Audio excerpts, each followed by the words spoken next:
Hi, I'm going to talk about the plate tectonics and how they are being proved and how they influence the evolution of the Earth. So first of all, for plate tectonics is a theory, it's not a fact, but different studies point out that this is true. So we have 7 major ones, which are African plate, Antarctic plate, Eurasian plate, Indo-Australian plate, North American, Pacific, which is just oceanic crust, and South America, and 8 secondary smaller ones. So here are the plates. As we see, the Pacific plate, which is the yellowish one, is just ocean. It's in the middle. The other ones can be part of the continentals, so they have lithosphere crust. And the Antarctic one is as well just ocean. So first of all, which drawn Alfred Wegener attention was the continental coastlines matches. So these scientists saw that African plate, African continent and South America were like giant puzzles, and if you put them together, they will fit perfectly.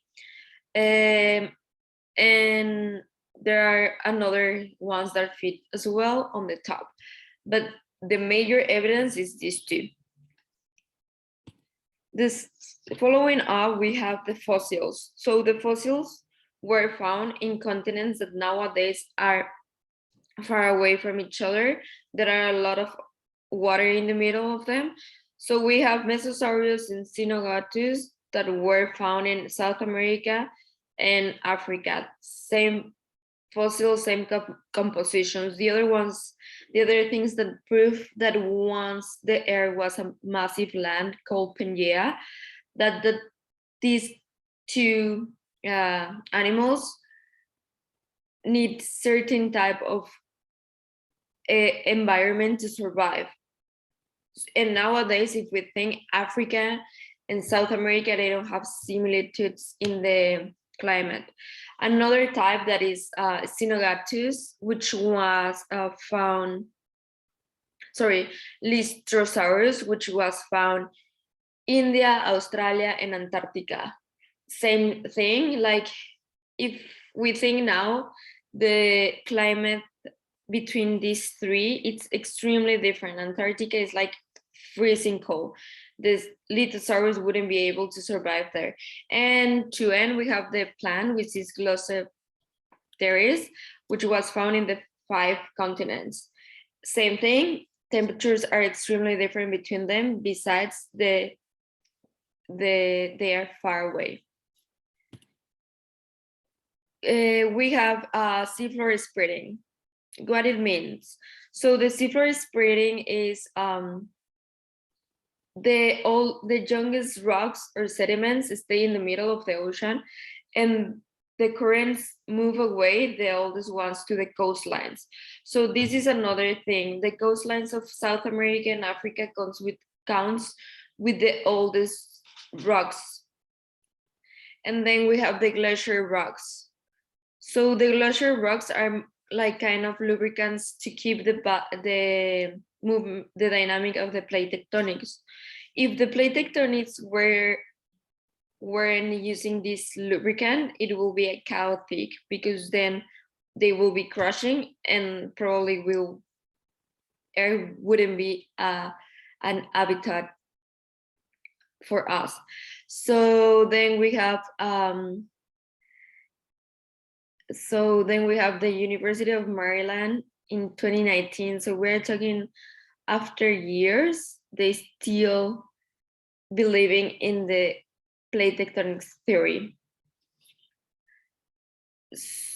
And then we have the seafloor spreading.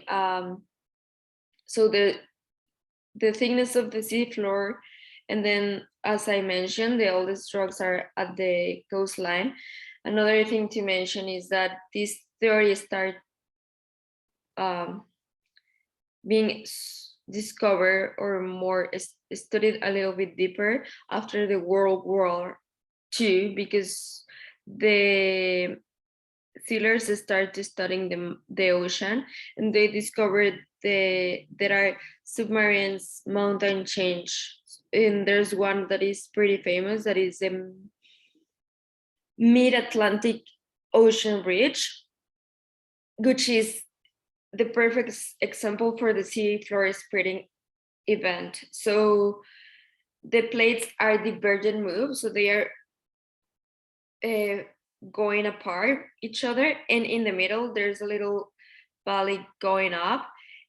So what is happening? The plates are taking all the oldest rocks to the sides, and the creation of a new line is coming, and this spreading is taking over 1 to 3 centimeters per year, which leads to think to some scientists that in the future there's going to be again a massive line, but it's going to be called a masia. So it's going to match from the other side, instead of Africa and South America and Africa is going to be from the other side. So it's going to be South America and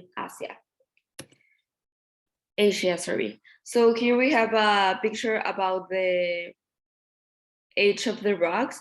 So the middle sides, or the redness, is the youngest one, and the deepest blue is the oldest one. As we see, the location is near to the coastlines. Then we have the mountain change and volcanoes, another proof of this theory. So the major mountain change and volcanoes locations is on top of the plate tectonics boundaries. So what is happening here is that there's a convergent move, which is when they are pushing each other in creating mountains. So we have the Himalayan mountains, which happening here, the Eurasian plate and the Indo-Australian.